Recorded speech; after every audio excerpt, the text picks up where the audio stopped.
I'm talking with William Junebug Wells, who's also a member of the Second Baptist Church of Bloomfield, and also went to school at Bloomfield Elementary School, which is the building right next to the church here, correct? Yes. Okay. What year were you at Bloomfield Elementary School? What year? I guess it was 40. When did you take it? 40?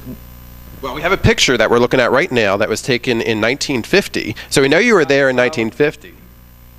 I was going to school in 1948, 47, all that, I guess. Okay. I can't keep with all that. That's too old. Now tell us a little about the school. How many rooms was it? Was it a one room or were there many rooms? 3. 3 rooms? Mm-hmm.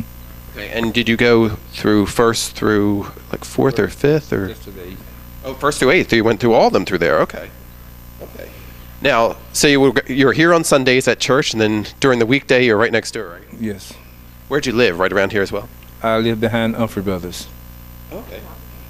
So could you walk to everything? Yes. Okay, very good.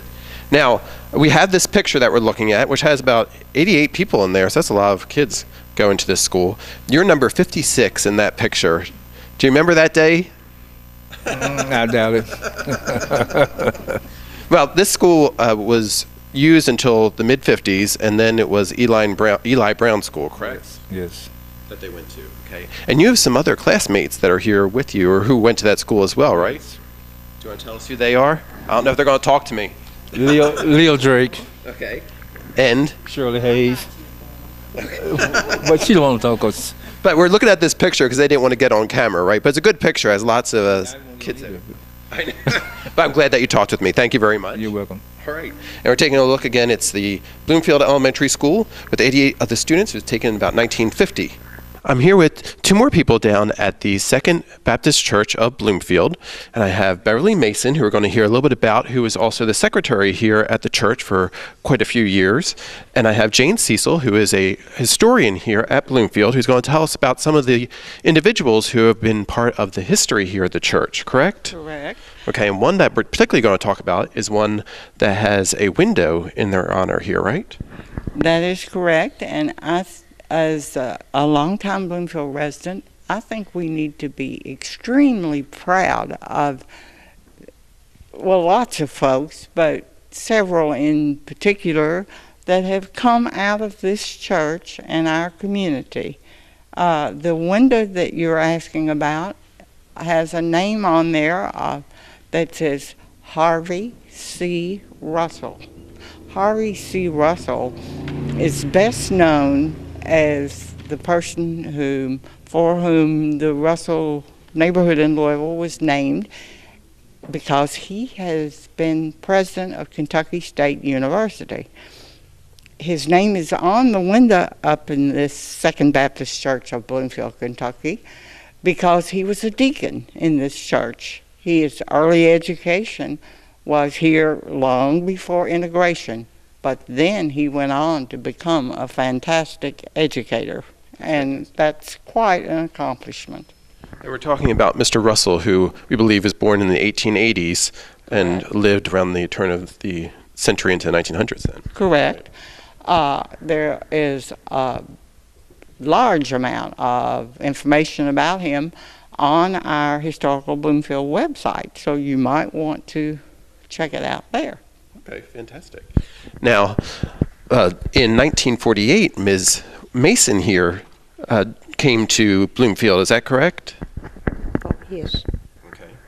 And then you were the secretary here at the church for how many years? 23 years. 23 years. Now, what years were you here for secretary? Do you recall? I don't remember the exact year that I become secretary, but I know it was under Reverend Duncan, Charles Duncan. Okay. He's now the pastor, was the pastor of Bear Grace Baptist Church. Then he went on to, I can't think of the last church he was at, that we had visitations there. Okay, super. Now, you two have known each other for quite a while, correct? Correct. This old lady was born in 1936 before Beverly married the Bloomfield boy. And I have a hard time saying Ms. Mason because I've known her for so long.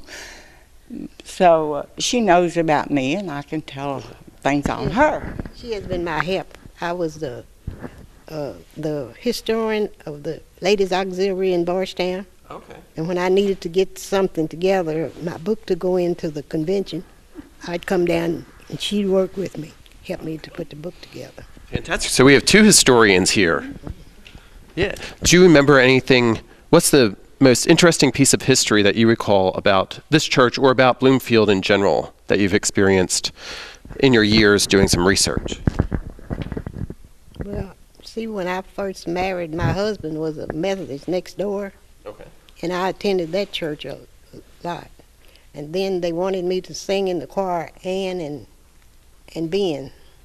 They were sisters.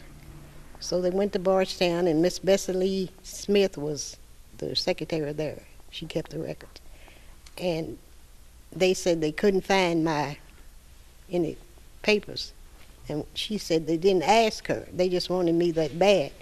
But I knew that we hadn't had a fire and there wasn't any papers destroyed. She called him and he said it would be okay if I went and got baptized again. So I was baptized in Bardstown and I was baptized here. That's what makes me so much holier. That's right. You're doubly holy. Before the pretty mural. Now, I understand that the baptismal here is actually under the floor. Down in the basement at Bardstown in a thing that was shaped, looked like a cow truck. Oh, my. And you had steps that you went down in. Okay. So they wanted you. I am 86 years old. I am the oldest member here that's attending. Oh, now. fantastic. So I get in, I broke both my hips, but every first Sunday is our communion. I try to come to church. Super. That's great. Now, you're saying that church wanted you so bad because of your singing, right? That's what they thought. I didn't. I just. So as we're going to wrap up here, can you give us a little taste of your singing? Oh, I can't. Maybe you could wrap up with everybody joining with her. That's right. Maybe we'll have to get everybody. Somebody started because of being off key.